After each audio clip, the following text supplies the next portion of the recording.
This is the Aftermarket Radio Network.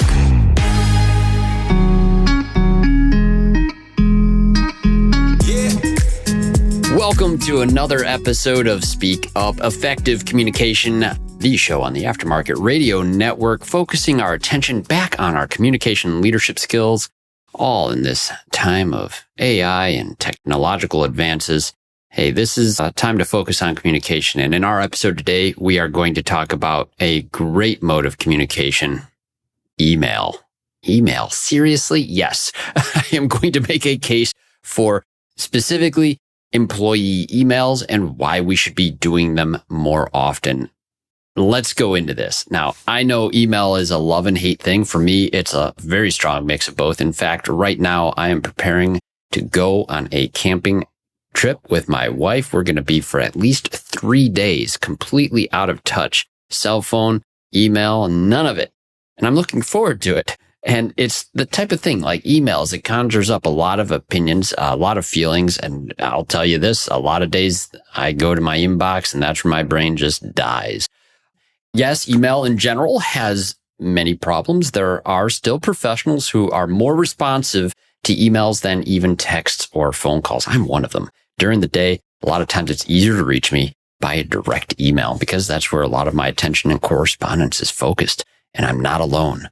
We're going to talk about things in some other terms, in terms of the impressions that emails can make, the address itself, and of course the material, but the practicality of having an email that you can manage for your team and how some of the interactions can look as best practices. So we'll just lay out a few ideas, then we'll discuss some of the best practices for team ownership, and we'll make sure that you can do some emails without dropping balls. That's the key here today.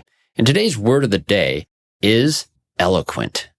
We'll define that word after a word from our sponsors who make this show possible. Ready to reduce stress and start paying yourself and your team well? Achieve your goals with the Institute's personalized coaching. Visit wearetheinstitute.com/business-assessment. AutoFlow is your partner in technology. With AutoFlow, enhance your client interactions in a single thread before, during, and after the visit. To see how AutoFlow makes it simple, visit AutoFlow.com. Are you tired of juggling multiple tools to manage your auto repair shop?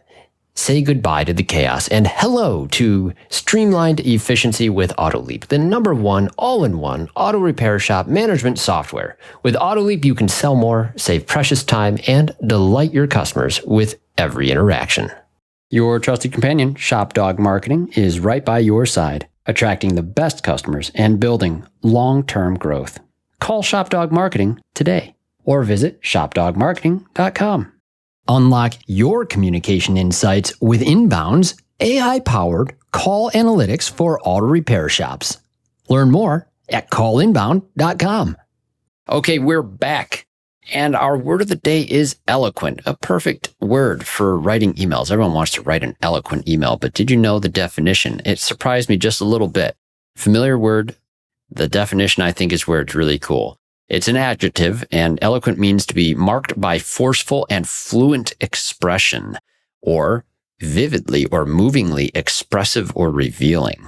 So the cool thing about that is like forceful and fluent or movingly expressive. There's a lot of action that comes from eloquent things. Cool word. I thought it was cool, and it is the actual word of the day from Webster. I just wasn't feeling very creative on the word of the day. That one landed right in front of me. What a good one. So we're talking about emails.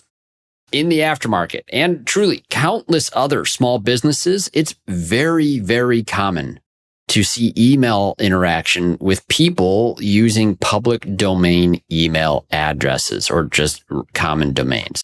This can be from the casual gmail.com, iCloud.com, or yahoo.com, or it could be the older email suffixes like AOL.com, Hotmail.com, or even Netscape.com. Came across one the other day. Haven't seen that one in a while.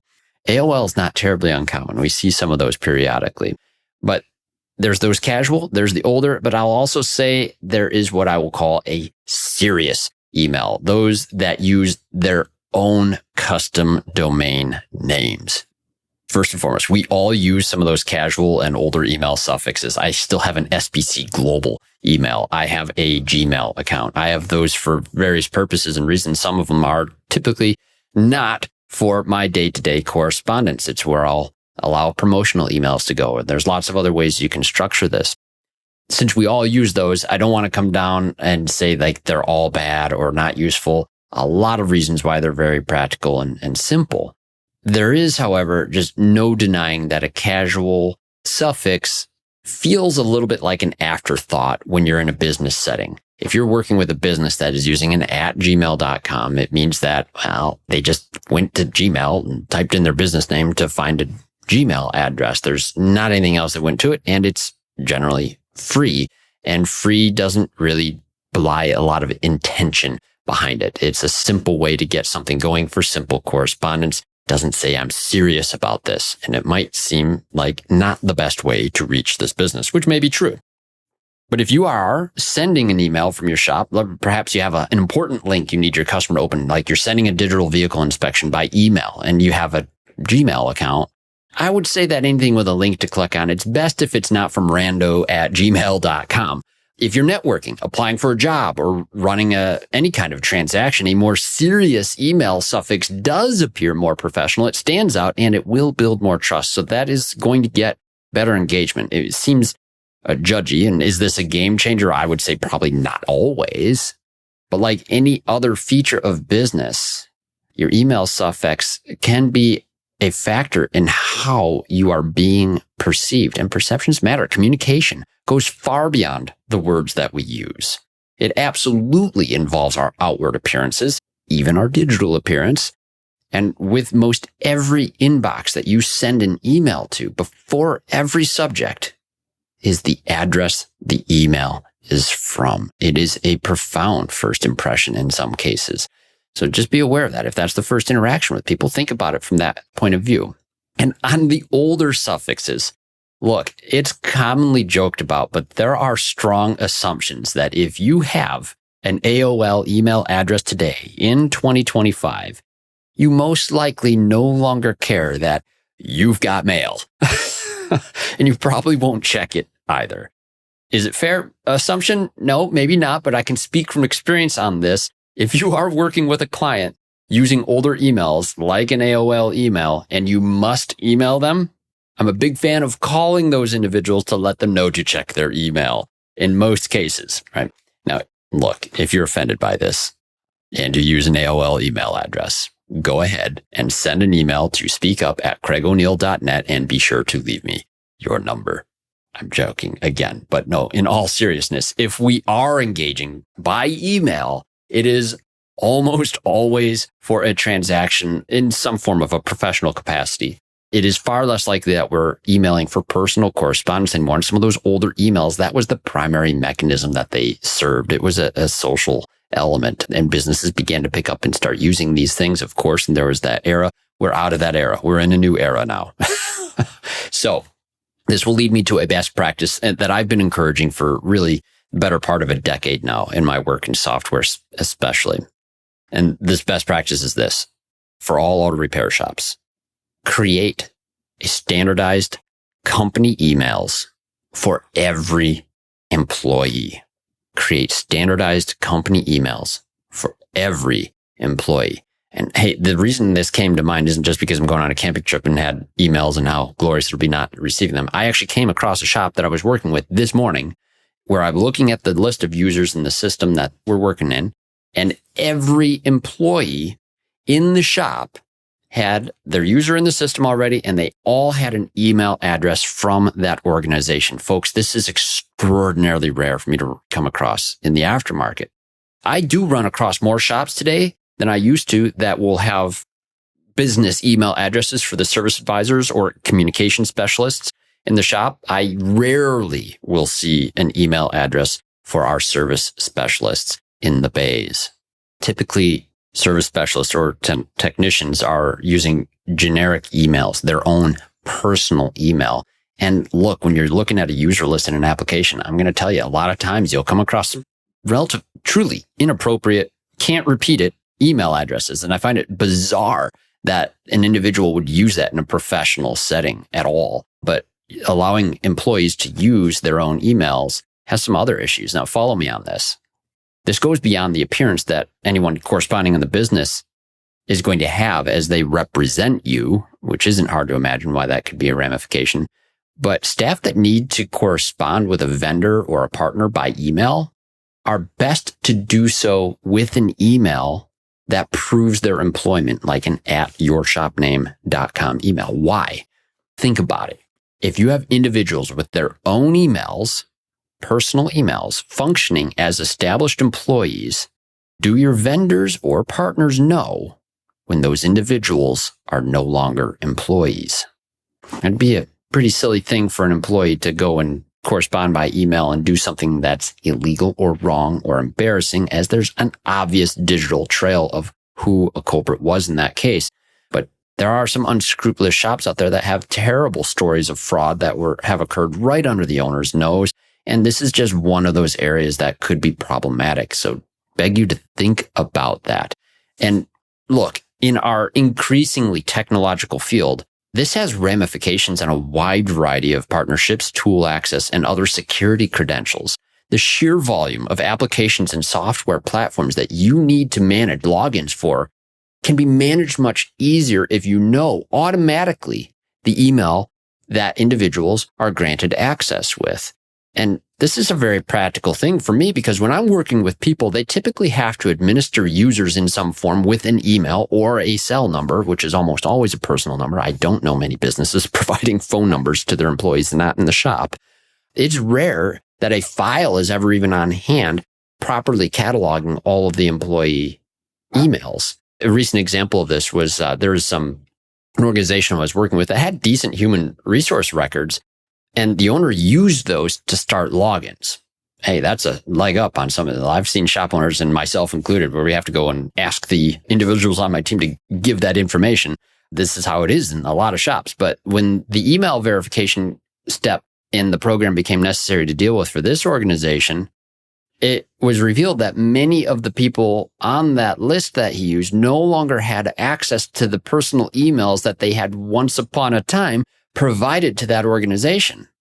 And this is exactly what happens with those types of emails. So in all businesses, look, there's a need to communicate with our employees across the board. A lot of times a smaller team, you can accomplish this in a group text. While that can suffice for some shops, larger organizations cannot send mass texts out to employees like that. They can, however, email employees to addresses that the organization provides. It's more secure and it's more structured, and you can actually set expectations and manage them around those emails. Looking to take your shop to the next level of quality service, team culture, and overall profitability? At the Institute, we provide personalized coaching that aligns with your goals of financial stability, excellent customer service, and employee satisfaction. Our priority is helping you establish significant and sustainable progress. We work with you to create strategies that reduce the stress of running your business, improve your quality and performance, and optimize your profitability. Experience the benefits of professional coaching by visiting wearetheinstitute.com/business-assessment. Hey friends, as you know, I'm a proud member of the AutoFlow team, and let me tell you, we've changed how business is done for auto shops everywhere. We support your client experience before, during, and after the work is done. Imagine this: timely updates sent directly to your clients, branded digital vehicle inspections, and seamless communication from start to finish. That's why shops love AutoFlow. And hey, with those 5-star reviews rolling in, you'll wonder how you ever managed without us. Take an important next step and take your auto shop to the next level. Visit www.autoflow.com. Get on board with an AutoFlow trial. Are you ready to meet your perfect auto repair shop management software partner? Well, say farewell to the days of transactional relationships and hello to a true partnership that elevates your business. The number one all-in-one solution is AutoLeap. You're not just getting software, you're gaining a dedicated ally committed to your success. AutoLeap will help you sell more, save time, and delight your customers at every turn. From scheduling appointments to creating estimates, generating invoices, managing technicians, and seamlessly syncing with QuickBooks to keep your records updated, experience the difference a true partnership makes. Visit AutoLeap.com and book a demo today. AutoLeap, your trusted partner for success. Want to see your auto repair shop thrive? Are you looking to drive more customers to your auto repair shop? Let ShopDog Marketing be your guide. Our customer-first approach, combined with AI-driven creative content, ensures top rankings. Dominate mobile first and voice search with our specialized expertise. Reach out to ShopDog Marketing today and start growing your business. Don't miss out on this chance to boost your business. Visit shopdogmarketing.com. Every professional auto repair shop needs a trusted communication partner. At Inbound, our established VoIP platform is backed by years of industry experience, guarantees reliable connections, and is combined with cutting-edge AI-powered analytics. We deliver actionable insights that support your business growth. With Inbound, you get more than just calls. You get a smarter, more efficient operation. Get Inbound on your team today and see how we can transform your business. Visit callinbound.com. Look, working in software, again, all my team members are expected to receive and respond to emails. There are often high volumes of correspondence that are done through that channel. Since we know it can get cluttered, there's also some steps that we can take to manage that clutter. But personal emails are cluttered in a way we cannot help people manage. That is their personal email. We'll never see it. We don't have access to it. And yeah, not that businesses have access or can see individual employee emails either, but you can definitely set some more expectations that around that. We don't expect employees will be using their business email to use as their shopping email or for other promotional things on websites that they visit. That's going to be kept clean for work purposes only, and to do otherwise would be silly. That, I feel, an important point. A lot of people overlook this, but there are costs in providing emails to individuals on our team, but there's a benefit to it as well. And it does open up some additional channels of reliable communication. I hope that's clear. The last thing I want to consider is how our teams are actually managing inbound emails to a generic email for the shop. For example, a lot of shops are taking advantage now of using a service@yourshop.com type email. When you have a service email like that, there's something I see happen. We used to do this as well. And I saw it recently. When I was visiting a shop, they had an older computer that was plugged in and running with one purpose. It was so that they could receive and check inbound emails and reply to them. This whole computer was dedicated to this purpose because it was using the email application Thunderbird, and the email automatically logged in. No one could access an administration portion of the program to see what the password was, and no one had access to the actual email administration on any other thing. It's very strange to see a computer have to be on for an email, but it was the only machine with anything that was automatically logged in. The owner had sold the business, was no longer in the picture, and when they did reach out to them, he also no longer remembered any email passwords. That was the end of the story with that one. Fortunately, with new ownership, a new email is on the way for that team, and they'll likely have their own staff emails as well as some other things. That's what I learned when I probed on this. Thing is, I struggled with this too. In the late 90s, especially early aughts, I was doing a terrible job with emails. Lots of businesses were. It was a total afterthought. It was not the main mechanism that we ever had people reaching out to us on. And it always seemed like passwords were being changed and different hands were in it. Sometimes people would answer, other people wouldn't. And then baseline expectations were set. You know the feeling. You get a phone call. Someone says something like, I emailed you 2 weeks ago and I never got a response. It was a terrible phone call to receive. And look, this is no longer an option today. We're in a day where AI, people are all giddy over these AI assistants now that will answer questions after hours, missing an email. It's a moment that matters, right? They took the time to reach out to you. They weren't expecting probably an immediate response. Email doesn't have that same expectation that text messages or phone calls have, but they do expect a response. And when one doesn't go, that's not good. The problem at the root of both those scenarios really is that when a bunch of people are owning one email, you've heard it said, if everyone owns it, no one owns it. This creates a real mess. So I'm going to lay out a best practice here that I think is very simple to follow. And it is this. Number one, create emails for all of your team members in your own domain. Number two is create a workspace, like, for example, in Google. Using that is fine. And then create a group email. A group email is different than a user. The users can be members of a group, and that group email is what you will see. An example of this, For us at AutoFlow, sales@autoflow.com. If you send an email there, that email is seen by everyone who's a member of that particular group. And in this particular case, I would be one of those members. So number 4, though, is to make a standard policy for response to that group, to the group. For us, sales@autoflow.com, the email gets replied to primarily by Chan. If he's off, it'll be another individual like Mikey. And typically, though, Chan will make a reply to both the sender and the group so that the group is entirely alerted to the fact that this was actually replied to. And sometimes instead of making a reply to both the individual and the group, Chan will just do something like say, I got this, and we trust him to get it. And then he deals individually with the individual who reached out. But that is the sequence that should look like. It's a group, not a specific email address that a whole bunch of people access. Each person can see what happens in the group from their own email, which they are expected to maintain. It's a much easier process when it is like that, and you don't have to worry about individuals changing the password to a group. They each are responsible and accountable to their own email and their own password, and there is no excuse for not being able to access it. Typically, it involves having only a personal email used for recovery efforts, for example. But even that shouldn't be necessary.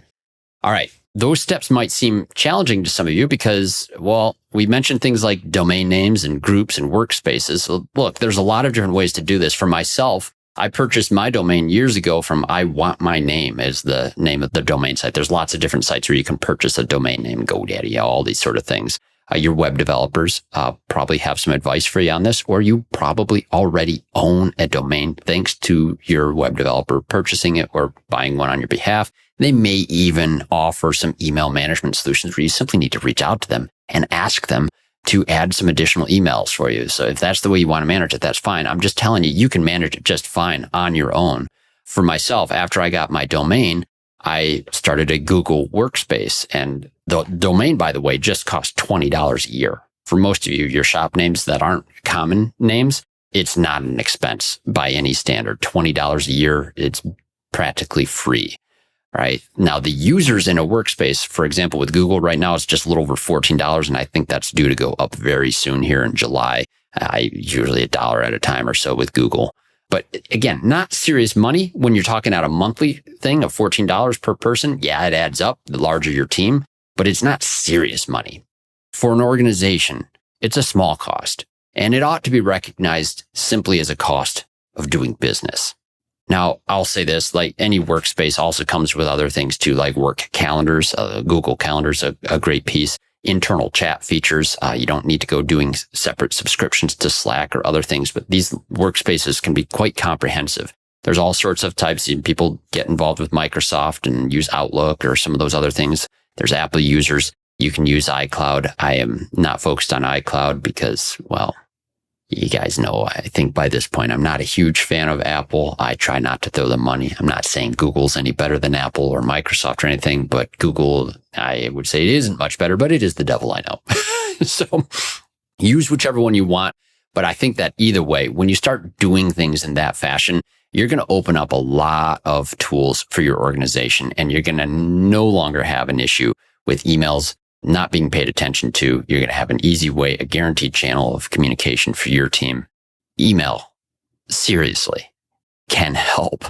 So I hope this is helpful for you. And if you do have something to add, something you're curious about, something you'd like to talk about, do email me here at speakup@craigoneil.net. That's O'Neill with 2 L's. speakup@craigoneil.net. I would love to hear from you on this. If you have some advice that you'd like to share that I can forward for our audience in a future episode, I'd be happy to hear it. I know there's so many options in this area. Some of you might even have strong opinions about email going by the wayside. Other large organizations don't even allow email support sometimes anymore. Gosh, I'll tell you this, one more thing, folks. I was on an airplane flying out of country for a little bit, and I realized while I was in the flight that I didn't remember to get my cell phone plan updated to allow for roaming out of country, and I was a little concerned about not being able to contact my family. On an airplane with Wi-Fi, I figured, all right, sweet. I'll go to the website for Verizon and I'll get my account updated. And what did they want to do as soon as I start trying to use chat support or anything to improve my account? They needed to validate that I'm the person logging in. How do they validate? They want to send me a text message. That text message I tried to do through the airplane, even though I can text family through iMessages, those short code messages could not make it to me to validate my account and log in. So there I was texting my wife, asking her to log into the account and make sure that I would be able to hit the ground and have cell phone coverage, all because Verizon couldn't email. It was maddening. Had they simply been able to email, I was able to access my email just fine, and they never even offered the option to do a verification in that mode.